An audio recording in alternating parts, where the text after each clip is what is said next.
আসসালামু আলাইকুম, কী অবস্থা সবার, কেমন আছেন?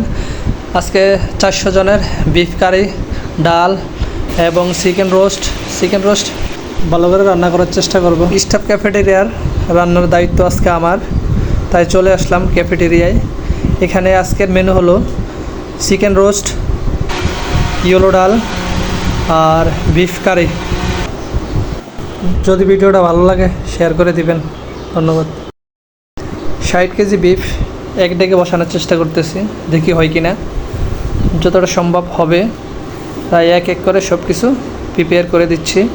আর কারির, যেহেতু কারি করতেছি, কারির কালারটা থাকবে ইয়েলো। 60 কেজি মাংস একসাথে আমি কোনোদিন বসাই না, বাট আজকে ফার্স্ট 60 কেজি দেখা গেছে আমি ভাগে ভাগে 30 কেজি করে 2 ডেকে বসাইতাম। বাট আজকে আঙ্কেল বললো যে একসাথেই বসাইতে। স্টাফ কুক আছে একজন মুরব্বী, উনি বললো যে এক ডেকি বসাইতে, তাই এক ডেকি বসিয়ে নিলাম। চুলার উপরে বসিয়ে কিছুক্ষণ দমে দিয়ে রাখলে দেখা গেছে আস্তে পানি ছাড়লে আস্তে আস্তে নাড়াচাড়া দিলে বিফ হয়ে যাবে। অনেক গরম পড়ছে, বাট চেষ্টা করছি তারপরেও ভালো রান্না করতে, তাই চেষ্টা চলতেছে, দোয়া করবেন। মোটামুটি আমাদের রান্না করা শেষ পর্যায়ে। আর রান্নার যত ভিডিও আছে আমি নতুন ভিডিও নিয়ে আসবো আপনাদের মাঝে। যদি ভালো লাগে শেয়ার করে দিবেন।